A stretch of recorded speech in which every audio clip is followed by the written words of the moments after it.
Entonces esta es la primera forma de integración, es decir, cuando un grupo de países elimina las barreras arancelarias y no arancelarias entre sí, pero la política comercial, la política arancelaria de cada uno de ellos es independiente. ¿Qué son las barreras arancelarias y no arancelarias en el comercio? La primera, la barrera arancelaria, significa al cuerpo de impuestos que tiene que pagar una mercancía o que está diseñado para que graben el comercio internacional. Un arancel es una cantidad de dinero que tiene que pagar una mercancía cuando ingresa a un país. Esa es una barrera arancelaria. Por ejemplo, las barreras arancelarias aquí en Guatemala estuvieron de moda en los años, el final de los 50, 60 y mediados de los 70, que era cuando nosotros optamos el modelo de desarrollo hacia adentro y queríamos desarrollar las industrias nacionales, para las cuales se crearon aranceles que no permitían que productos de la misma naturaleza provenientes del resto del mundo entraran aquí a Guatemala a competir con el nuestro. Entonces, esa es una barrera arancelaria y los aranceles en realidad para eso es que son utilizados. ¿Cuáles son las barreras no arancelarias? Las barreras no arancelarias están referidas a aquellas características o aquellas condiciones que deben cumplir las mercancías para poder entrar a un mercado. Por ejemplo, condiciones fitosanitarias, condiciones de peso, condiciones de color, etcétera, ¿no? Es decir, son las condiciones que debe llenar un bien para entrar a un país. Determinados tamaños, determinados empaques, etcétera. Esas son barreras no arancelarias. Entonces, las zonas de libre comercio se refieren a la integración de dos o más países en donde se eliminan estas restricciones, pero cuya política arancelaria, y se los repito una vez más, la política arancelaria de cada uno es independiente.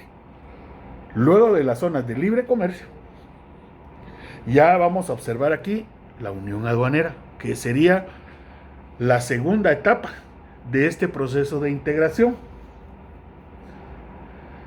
Entonces, la unión aduanera,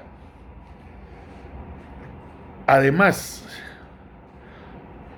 de incluir la eliminación de las barreras no arancelarias y arancelarias entre un grupo de países, acá se adopta una política comercial con respecto al resto del mundo. Es decir, aquí al grupo de países, sí, un grupo de países adopta un arancel común respecto al resto del mundo. Y esa es la diferencia entre la zona de libre comercio y la unión aduanera. La unión aduanera va un paso más allá, es decir, la unión aduanera va a estandarizar aranceles de ese grupo de países respecto al resto del mundo. La siguiente fase es el mercado común. El mercado común va a incluir no solo la eliminación de barreras arancelarias, sino arancelarias. Va a incluir un arancel común respecto del resto del mundo, pero además el mercado común va a permitir la libre locomoción de los factores de la producción, fundamentalmente capital y trabajo. Es decir, cuando estamos hablando de un mercado común, estamos hablando de que ahí va a haber libre circulación de capitales y de trabajo y de trabajadores. Eso es un mercado común. Como ven, cada una de ellas tiene una característica determinada que se va a diferenciar de las otras, pero que incluye a las otras también. La unión económica. Esta es una fase en donde que ustedes ya conocen, que es la Unión Europea. Aquí la Unión Económica, además de las características que tiene anteriormente, digamos, que van a unificarse, van a eliminar, perdón, las barreras arancelarias y no arancelarias, además que van a unificar su política arancelaria con respecto al resto del mundo, y además de que va a haber una libre movilidad de capital y trabajo acá en la Unión Económica. Va a haber una unificación de la política monetaria y de la política fiscal. Todos los países van a tener, que formen esta unión, van a tener la misma política monetaria y la misma política fiscal. Y va a haber una autoridad supranacional. ¿Qué significa lo de supranacional? Significa que es una autoridad que va a estar sobre las autoridades internas de cada país. Entonces aquí ven ustedes, ya hay un paso más que diferencia la Unión Económica del resto, pero que van, este tipo de medidas van hasta hacer que sea solo un solo país, pues, ¿verdad?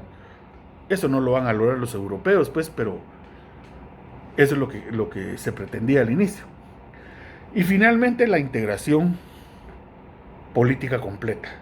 Aquí ya el área integrada se vuelve una nación, se vuelve un país, y entonces aquí ya no hay diferenciación, tienen el mismo idioma, la misma bandera, la misma moneda, etcétera. Es como ver un país. O sea, de 4 o 5 países que lograron la unión económica, pasamos a un solo país que ya no tiene diferentes nacionalidades. Entonces aquí terminaría yo la teoría del comercio internacional de manera muy general, y voy a parar la presentación para que ustedes hagan sus anotaciones, sus preguntas, para que luego vengamos a trabajar la teoría de las finanzas internacionales.